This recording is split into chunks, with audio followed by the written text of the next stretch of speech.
Tara, samahan niyo ako at tuturo ko sa inyo kung paano ito gagawin. First of all, sa ating mga paggawa ng emojis o badges, kailangan natin guys meron tayong mga supported formats na ginagamit dyan. There are 4 requirements. Meron tayong supported format.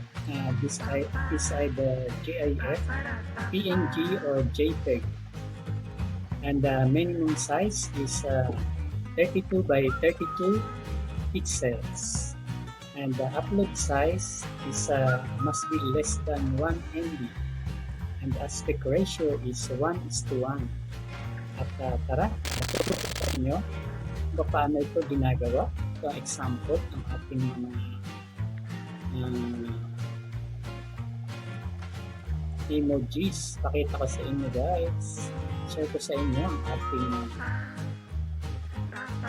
window or ang ating screen. Ayan guys, ang ating emojis ginagamit.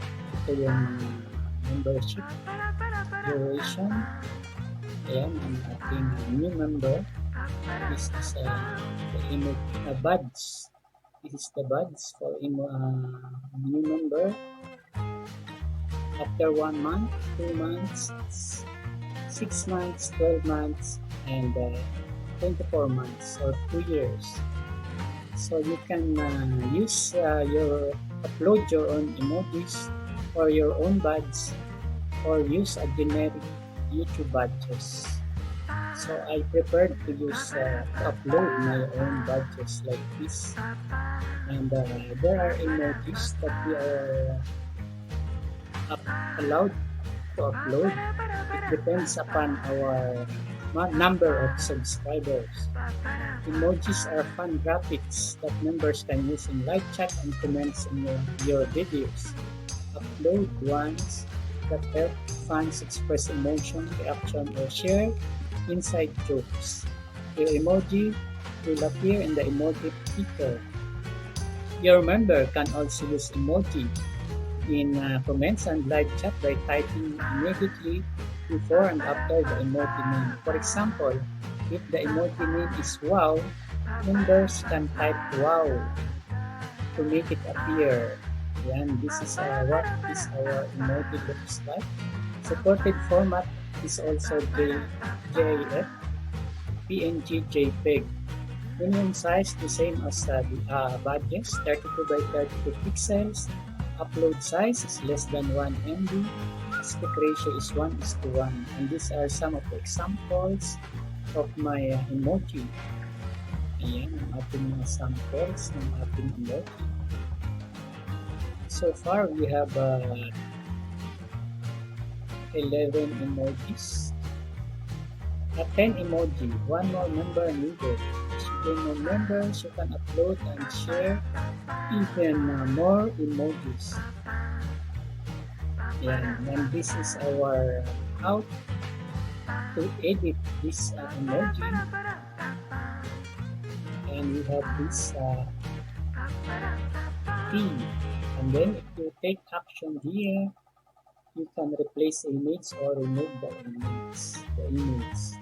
Then we have we cannot make any action here because it is already in database. So cancel. Then excuse me, to make this emoji, I just go to Paint, guys. I'm just using simple tool. This is the Paint. Just type Paint from your desktop browser, and then you can see here the Paint tools. So you can make this simple as it is, like a letter. Let's say for example, shout out nga pala sa ating nag-request ng ating tutorial ngayon, si Jeanette Vlog, ang ating kaibigan at monetized channel. Kaya once you get monetized, you will need to make emojis and badges. So shout out sa iyo. Ayan, and let's try to make it more bigger.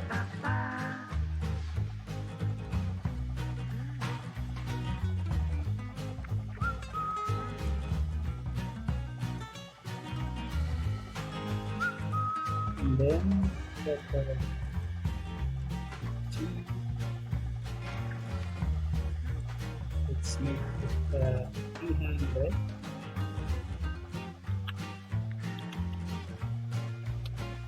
Okay. Different color.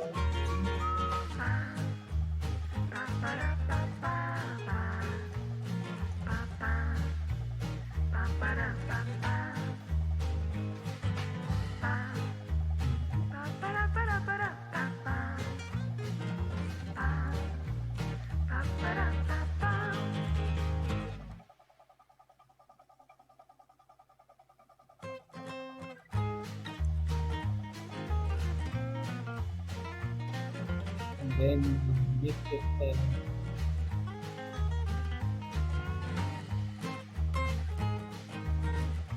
color okay, and let's color the background with the red.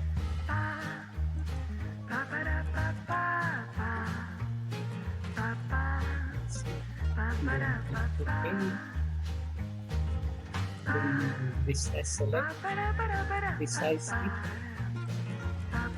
to our specification, and then maintain separation. Pixels, let's make it 32 by 32 pixels. Okay, then you can save this, save as JPEG picture. You can change it. So remember guys, the requirement must be JPEG, GIF or PNG. So you can use this too, but I am also I'm always using JPEG. And then name this emoji tool.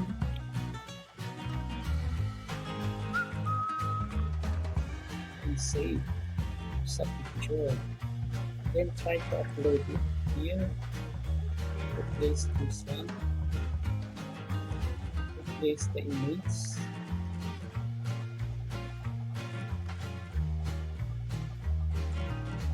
Then you can see where it's emoji. Then open. So this is our emoji. Then you can save and publish it if you want. Okay, let's save and publish. Click here. You want to save and publish this.